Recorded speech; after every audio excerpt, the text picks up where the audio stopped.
Queridas y queridos intelectuales de la Universidad de Villa María, espero que anden bien. Bueno, esta es la tercera clase que les estoy enviando, la vamos a subir a YouTube. También les comento que he subido la clase número 1, o sea que la 1, la 2 y la 3 ya están en YouTube.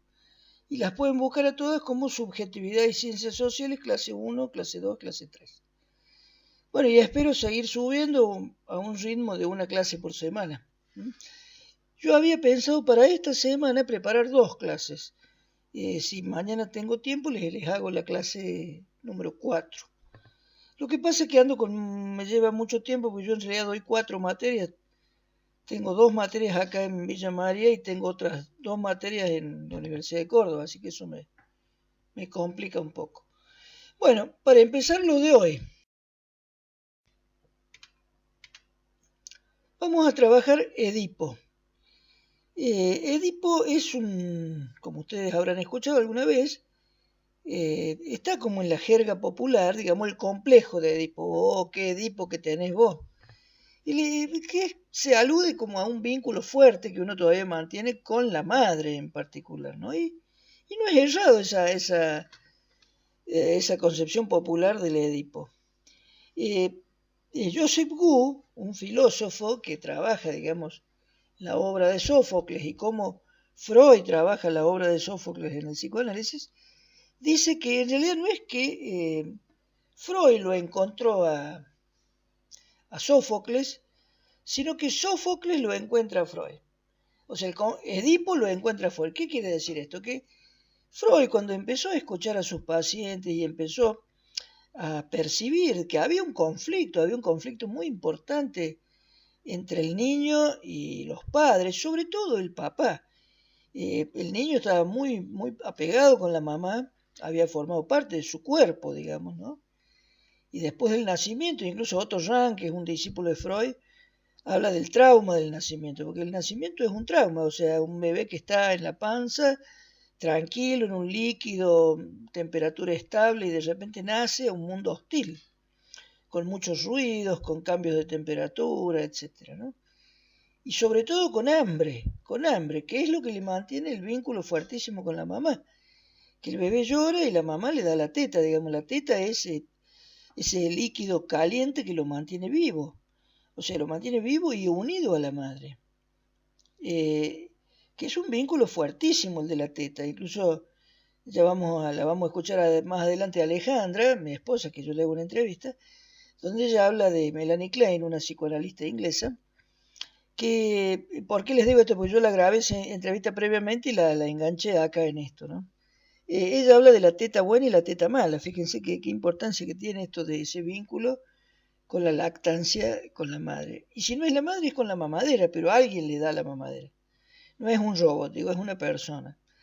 Bueno, y resulta que eso, que es ese gran amor con la mamá, tanto del varón como de la mujer, se ve interrumpido porque el papá empieza lentamente a poner un límite a ese vínculo tan fuerte. Empieza a poner un límite hasta que trata de cortar, digamos, por lo menos la lactancia. Entonces eso es lo que tiene el sentido de una ley que se impone, donde ya la mamá no es mía, no me pertenece. Resulta que me doy cuenta que le pertenece a mi padre, no a mí. Bueno. Bueno, vamos a ir un poco ahora avanzando con lo que es la tragedia, porque eso es una verdadera tragedia, que los griegos inauguran este género, un género literario que es la tragedia, el drama. Fíjense ustedes que hay opiniones de que tal vez la obra de Edipo no fue de Sófocles, o incluso no la hace a toda él, sino que la retoma de distintas tradiciones o mitos que había, mitos en egipcio, mito en Egipto, entre los sumerios también había tradiciones, que la tradición oral iba transmitiendo mitos vinculados a un poco la historia de Edipo. ¿Y la historia de Edipo de qué se trata? Bueno, hay una profecía que fue lanzada donde el rey Layo, cuando tenga un hijo, ese hijo lo iba a matar. Entonces le ordenan a un soldado que lo lleve al campo y lo mate, pero el soldado no lo mata, entonces lo lo da en adopción y bueno, y este padre adoptivo lo cría, pero él no sabía que era su padre adoptivo, pero él conocía el mito, la profecía esta, por lo cual se va del hogar, se llama Polibio, este padre adoptivo, se va del hogar de Polibio para no matarlo. Y cuando va llegando a Tebas, ahí se cruza con Layo, que es su verdadero padre, y en un cruce de caminos donde Layo no lo deja pasar y demás, bueno, lo mata. Llega a Tebas y descifra un enigma que había, y bueno, y gracias a eso se casa con Yocasta y tiene dos hijas mujeres y dos hijos varones. Cuando se entera Edipo de esto, se pone un hierro candente en los ojos y queda ciego.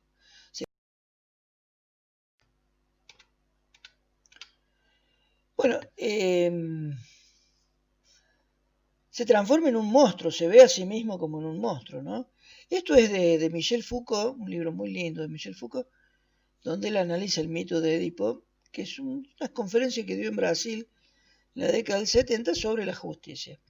Dice Foucault, sin embargo, en este exceso que hizo Edipo, pudo matar a su padre, engendrar con su madre y ser padre de sus hermanos y hermanos de sus hijos.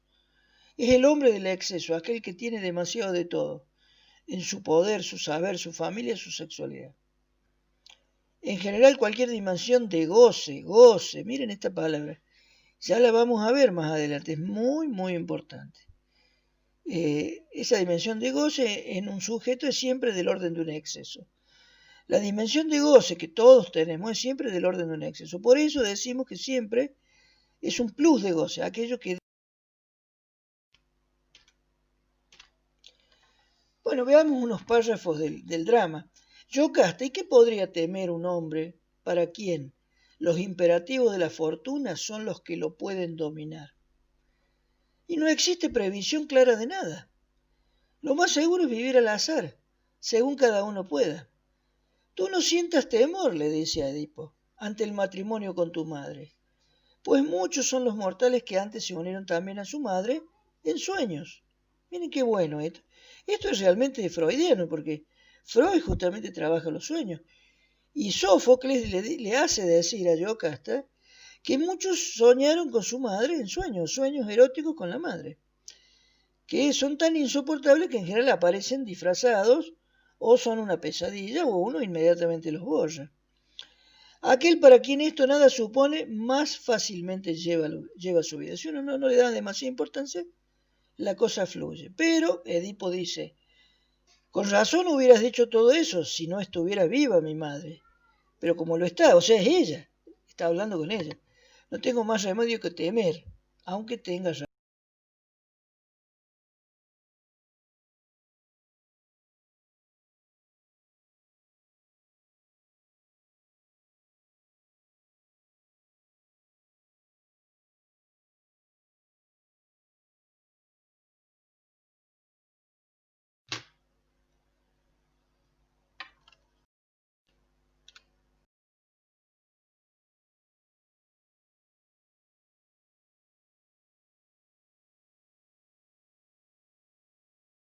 Disculpen que acá se me atravesó.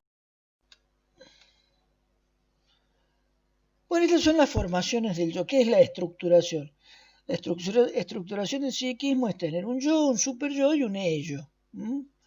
Esas son las tres estructuras del psiquismo, tres. Eh, a lo largo de la teoría freudiana, digamos, a lo largo de que Freud fue produciendo, su teoría se llamaron de distinta manera, como consciente, preconsciente, inconsciente, el yo, el ello, el super yo, ¿sí? Eh, digamos, es como que le fue dando distintas contenidos, distintas formas de entender también, ¿no?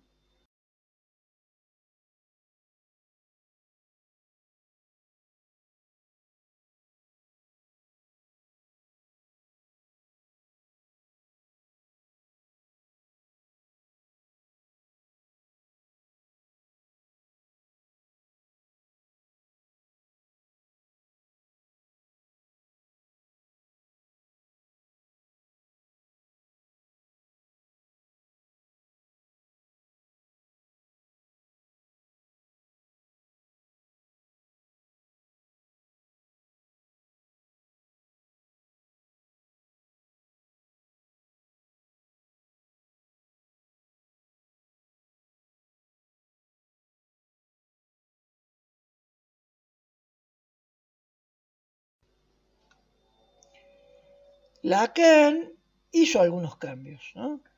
Pasa el mito freudiano del complejo de Edipo a escribirlo como una fórmula en la que se llama metáfora paterna. Esta fórmula de aquí en más. Esa interdicción, ese corte que el Edipo impone al sujeto, genera en este el deseo. El deseo es la medida en que se instaura como una falta. El deseo es una falta, algo que me falta. Pues yo deseo. Si yo ya tuviera todo, no tendría deseo. Es una carencia, un objeto que le es negado y que se motorizará que motorizará a buscarlo incansablemente, aunque ya esté perdido para siempre. De hecho, el haber estado adentro de mi mamá y que mi mamá era solo mía ya se perdió. Nunca más la voy a recuperar. Pero bueno, yo puedo tener 50 años, 60 años, llegar a la casa de mi mamá y llega mi hermano también, mi archirrival, y bueno, el tema es cuál es la comida que hace mi mamá, si la comida que le gusta a mi hermano o la comida que me hace a mí, que me gusta a mí.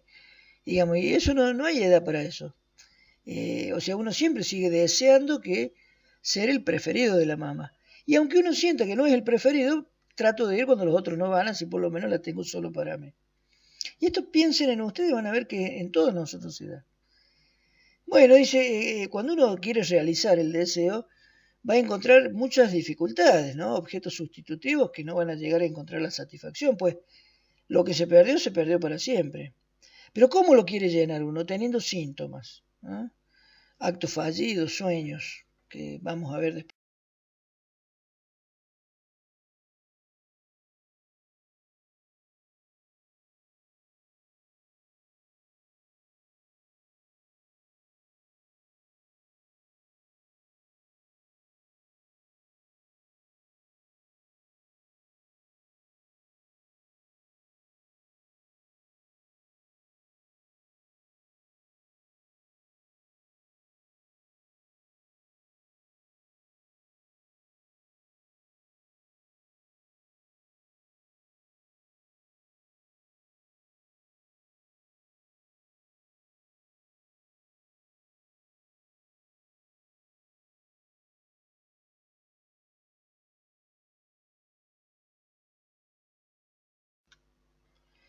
Bueno, acá tenemos tres fotos muy lindas, o sea, dos fotos y un cuadro. La primera es Freud con su clásico cigarro. Lacan, que cada vez que daba clase al cigarro lo amasaba, lo amasijaba, lo estrangulaba, lo apretaba, lo deformaba. Y bueno, ¿y por qué hacía esto? Además, en la casa, cuando él fumaba, no le hacía eso al cigarro, lo dejaba, lo fumaba y punto, no lo tocaba. Porque justamente cuando él daba clases es donde él entraba explicando los cambios que iba haciendo a la teoría freudiana y el conflicto que eso le generó, porque bueno, Freud fue su padre teórico, él no lo conoció, pero era su padre teórico, se formó con los libros de Freud. Y él tuvo que ir cambiando la teoría freudiana y eso le generó mucho conflicto con muchos psicoanalistas.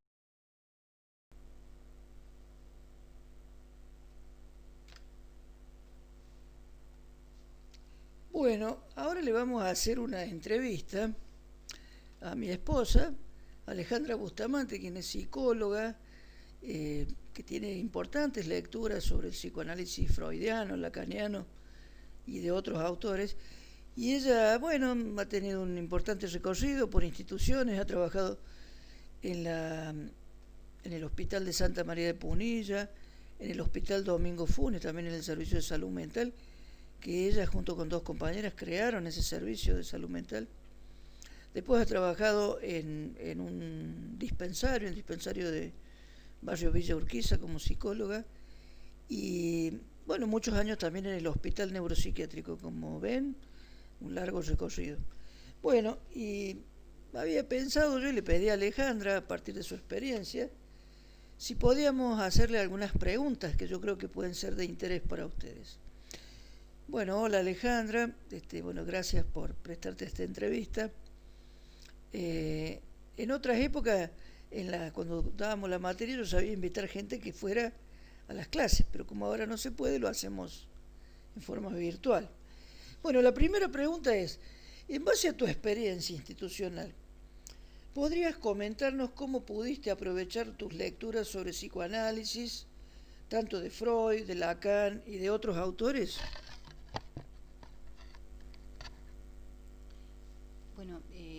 tanto, sí, tanto en es decir, la experiencia institucional mía ha pasado por distintos escenarios, eh, tanto, digamos, instituciones totales, como pueden ser las instituciones de Santa María, del neuropsiquiátrico, como también eh, otros espacios de trabajo, como puede ser el área de atención comunitaria y hospitales generales.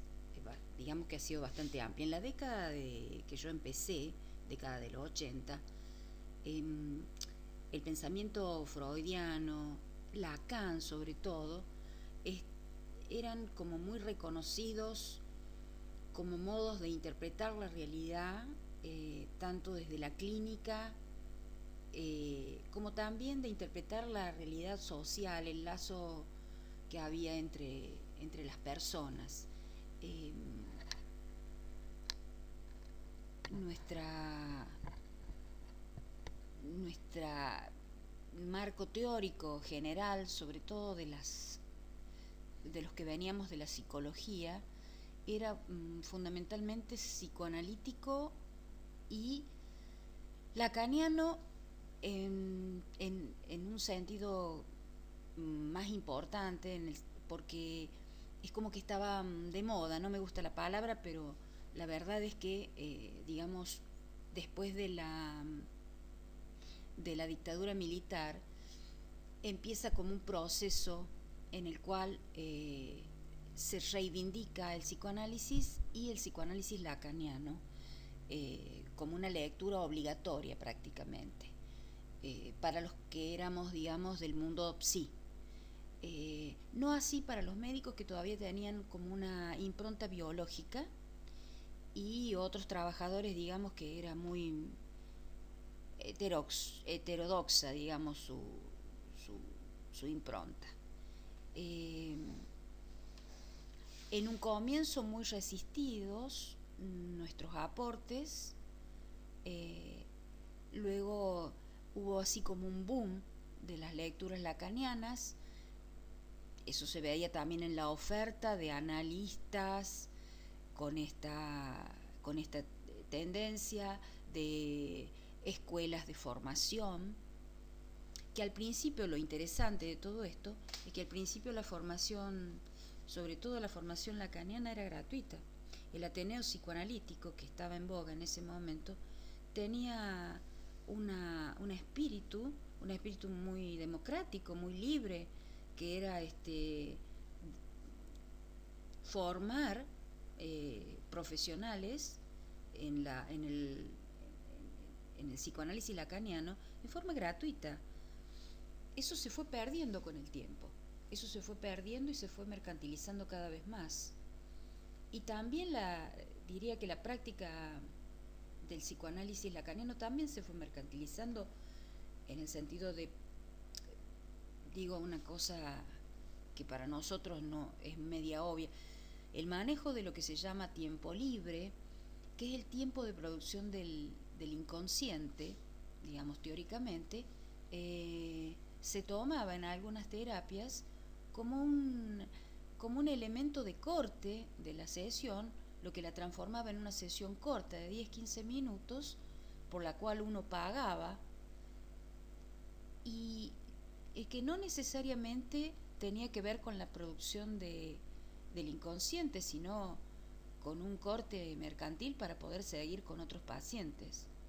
Digo, ha habido dimes y diretes en nuestra práctica en relación a esto, pero diría que es y sigue siendo muy rico el aporte del psicoanálisis. Creo que imbatible en relación con otras posiciones teóricas. Yo me he encontrado ya al final de mi recorrido profesional, digamos, institucional y final me refiero como final en cuanto a trabajo rentado, me he encontrado con una vuelta del biologismo en mucha formación de los nuevos psicólogos que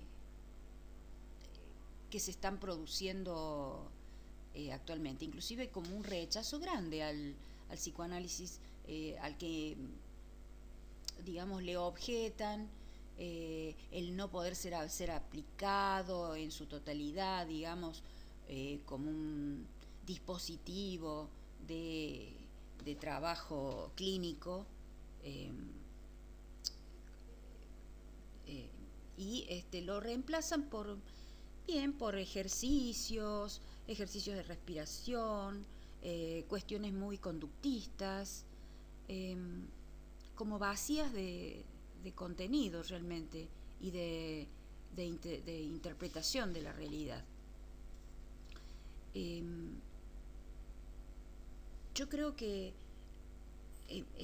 yo he podido aprovechar, y creo que mis compañeras, colegas que tienen mi edad, hemos hecho, digamos, no solo una reivindicación activa del psicoanálisis, sino también en la formación que hemos podido y hemos tratado de brindar a otros profesionales. Por ejemplo, casi todos los que éramos en ese momento, estábamos en formación en la residencia interdisciplinaria de salud mental, participamos de una cátedra que fue muy innovadora de psicología médica, en la cual justamente intentamos introducir el pensamiento freudiano y lacaniano, el psicoanálisis. ¿Dónde fue eso? En medicina, justamente a los médicos que se formaban como médicos, ¿no? Es decir, éramos el único en ese momento grupo que hacía este intento de hacer de la psicología médica un espacio para que reflexionaran sobre el sujeto, no como un objeto, no como un, como podríamos decir, como un individuo que está compuesto de órganos únicamente. Bien. Bien, Alejandra, muy lindo, muy interesante. Ahora, si vos me permitís, te haré una segunda pregunta, que es la siguiente. Bueno, quiero comentarles a los chicos que Alejandra usó un concepto que es el de instituciones totales, que remite a esas instituciones donde el paciente tiene todo reglamentado. El horario para levantarse, para comer, para volver a acostarse, para tomar la medicación. Entonces, es una institución que lo piensa al paciente y lo organiza totalmente, que este es un concepto de Erwin Goffman, un sociólogo norteamericano, que trabaja además de las instituciones como los manicomios, como instituciones totales, también piensa en las cárceles como instituciones totales, y en general todas esas instituciones donde está todo regimentado para las personas internas. Bueno, la segunda pregunta que le vamos a hacer a Alejandra es, te pido una reflexión sobre la presencia que tiene el psicoanálisis en la sociedad actual, incluso en sus formas populares. Conceptos como el complejo de castración, el complejo de Edipo, el inconsciente, el falo. ¿Qué pensás vos qué importancia tiene esa presencia en la sociedad?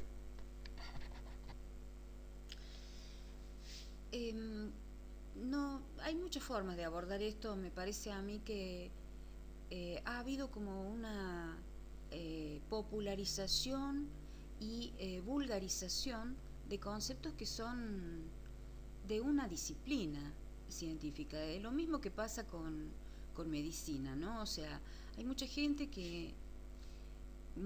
diríamos que se ha popularizado por ahí, que uno frente a una determinada enfermedad se puede autodiagnosticar y automedicar. Me parece que con el psicoanálisis ha pasado algo parecido. Se ha vulgarizado términos que no necesariamente son comprendidos correctamente. Si es bueno o malo, no lo sé, la verdad que no tengo...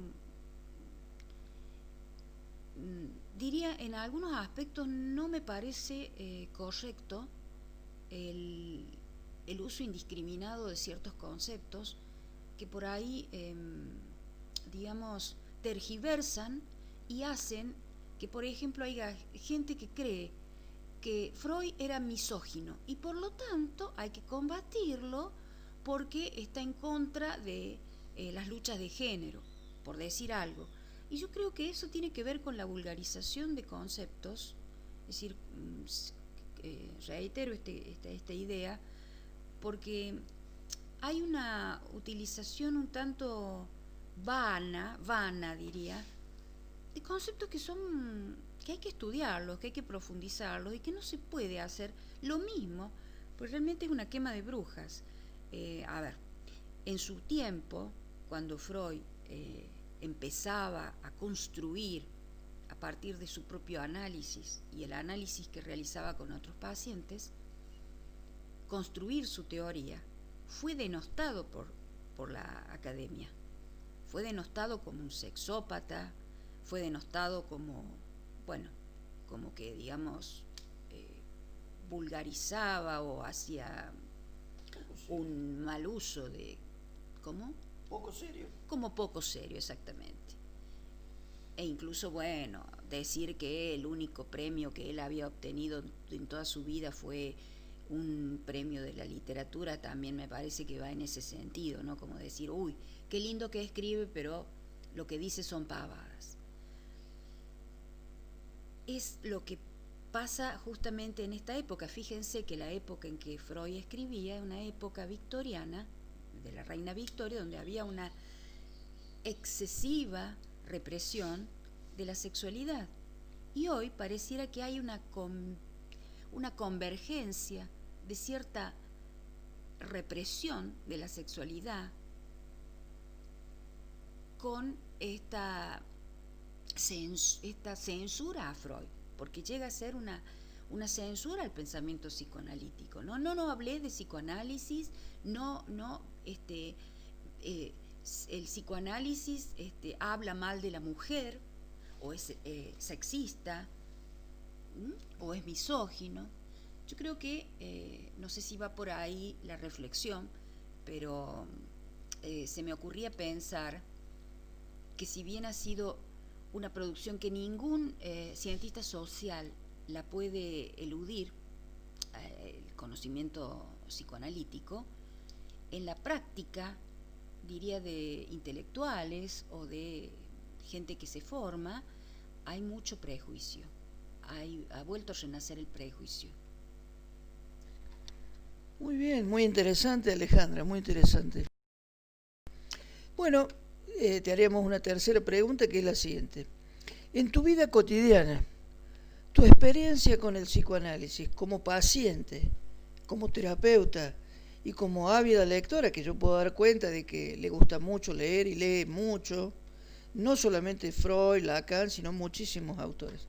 Bueno, la pregunta es si toda esta experiencia tuya ha tenido importancia en tu vida. Totalmente, yo he aprendido muchísimo trabajando con mis pacientes y he aprendido mucho de la vida, no diría aplicando el psicoanálisis, sino como mi vida como paciente. He podido desterrar muchos fantasmas, aprender a escuchar y a comprender al otro. Uno no se vuelve mejor ni por aplicar el psicoanálisis ni por estar en terapia, pero sí puede entenderse mejor, sacar la angustia que lo debilita a uno y que lo entorpece y lo rigidiza en una posición.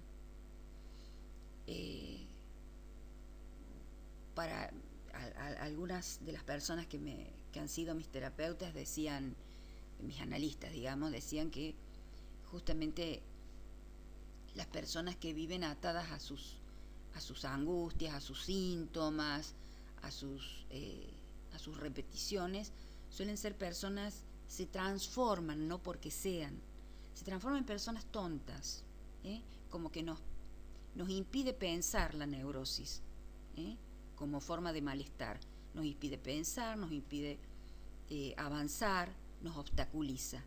Y otro concepto que a mí me quedó es la posibilidad de vivir en la contingencia, esto es, poder vivir a pesar de los obstáculos que se nos presentan, poder sacarle provecho a esos obstáculos. Y eso poder trasladarlo a la vida, a la terapia de otro, es muy importante.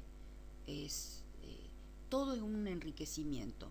Es decir, la vida, si uno pasa, tiene la fortuna de pasar por una terapia psicoanalítica, es un antes y un después. Bueno, muy interesante, Alejandra. Y bueno, te vamos a hacer la última pregunta, que es la siguiente. Si vos considerás, en base a tu experiencia, bueno, como nosotros en esta materia trabajamos un abordaje introductorio a la obra de Freud, pero también a la obra de Lacan, te quería preguntar si vos crees que Lacan hizo cambios importantes a la obra de Freud.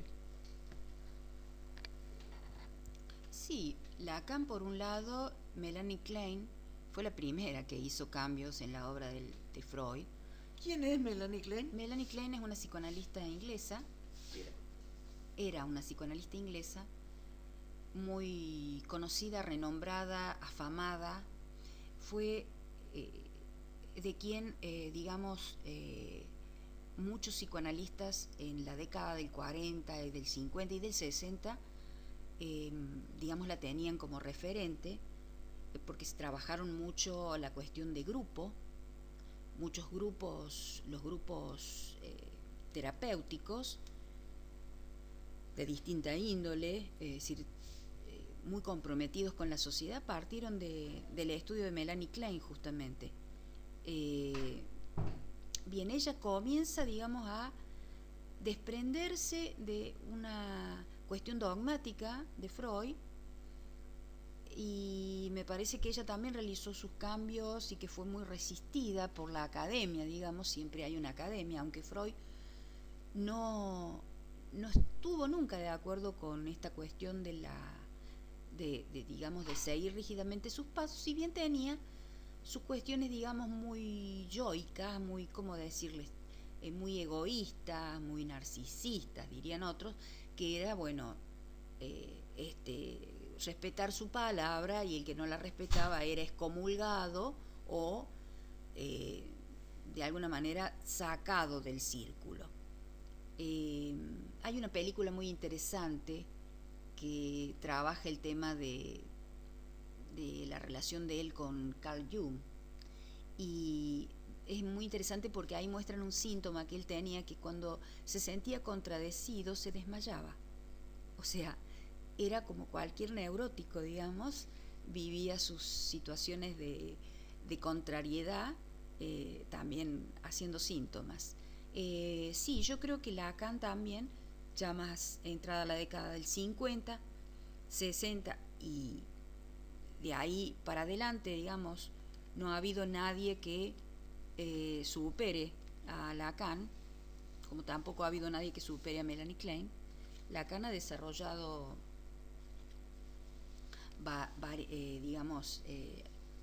ha introducido otras lecturas, lo que ha posibilitado, un mayor desarrollo del pensamiento freudiano a partir de otras dimensiones, como es lo real, lo imaginario, lo simbólico, el concepto de goce, una nueva conceptualización que incluye pero supera al maestro. Creo que en ese sentido hay como, está la lingüística, que no existía en la época de Freud, si existía no tenía el valor que tuvo para las lecturas que hace Lacan. Lacan lee a Freud, lee a Saussure y lee también a los estructuralistas, y de allí, una construcción nueva de lo que era, de lo que es, porque sigue siendo Freud y su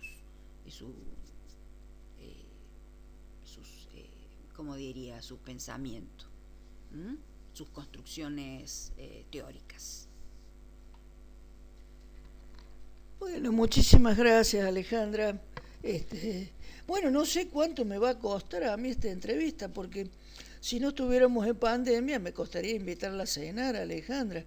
Pero ahora que estamos en pandemia, no sé, tendré que hacerle un regalo, un perfume tal vez. Este, bueno, siempre queda la excusa que no se consigue. Bueno, muchísimas gracias, Alejandra.